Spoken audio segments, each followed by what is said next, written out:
Hello and welcome to Insights from an Autistic. I am Arman Khodaei. I am 27 years old and on the autism spectrum. I got my license a little over 5 years ago, which I talked about in my video Insights from an Autistic driving.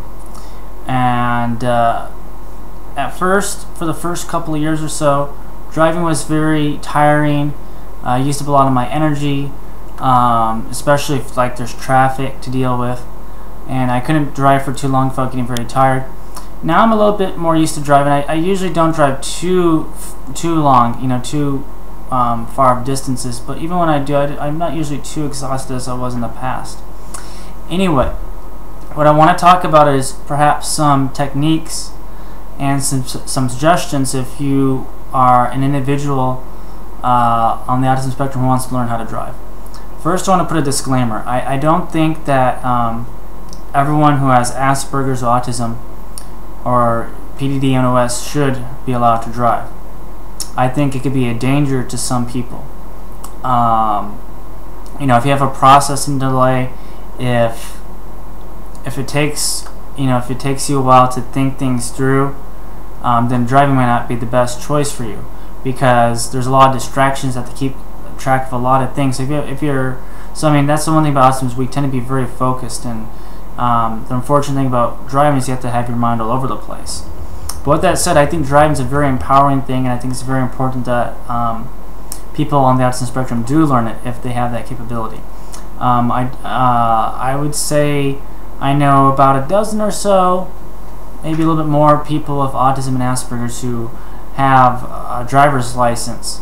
So it's definitely possible to get a driver's license. And I think it's a very good thing, like I said, because being able to drive, gaining your independence, it's good. Not having to use the bus. I don't know about you, but where the buses I'm from, you get a lot of homeless people using the bus. Nothing against homeless people, but they smell really bad at times. The bus smells. The buses take forever. They get late. You have to wait in the rain. So if possible, it's a lot better to learn how to drive. So with that said, learning to drive. Well, the biggest barrier to overcome is that you have to be able to keep track of a lot of different things and not get distracted. That's the biggest barrier that I've faced through driving, is getting distracted, like seeing an accident on the side of the road, seeing the billboards.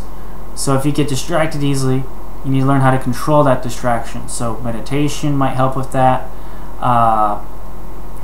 Practicing, being very focused. You have to look in your mirrors a lot,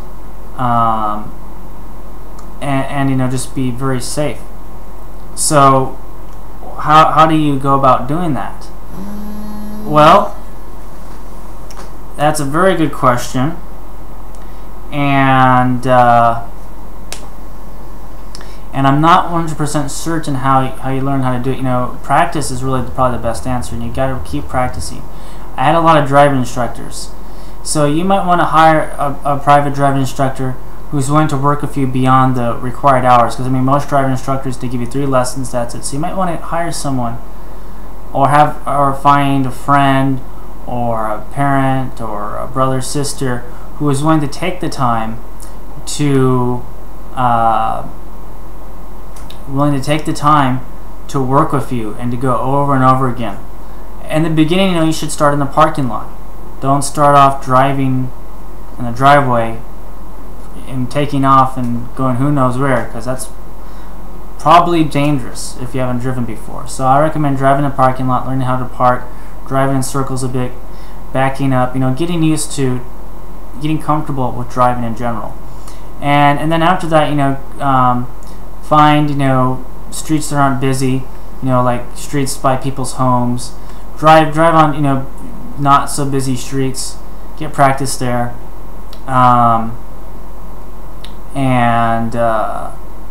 Some people say that highway is kind of dangerous. I don't know. I actually think that highway is actually probably one of the safer places to drive. But I guess there's a lot of distractions. I don't know, but because it's always going one direction, you have to you have to pay attention for people that are going to enter your lane. You have to go to another lane, but for the most part, you're going in one straight direction.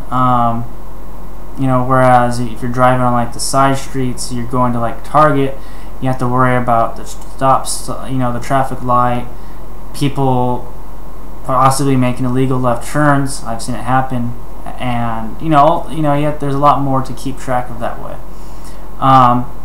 So start small, go bigger, have someone that's really willing to work with you. I say, don't necessarily right away try to get your driver's license. They recommend 50 hours.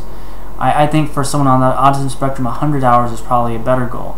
Get a lot of practice before going to that driving test.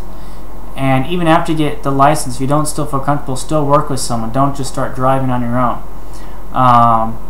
So anyway, that's what I have to say for today about driving. It's been 3 years since I made a video on this topic. So if you have any questions, if you want me to talk about a certain aspect about driving, just let me know, and I'll maybe make a follow-up video or answer your questions in the comment section. Whatever. Anyway, thank you, and have an awesome day of awesomeness. Alright, bye.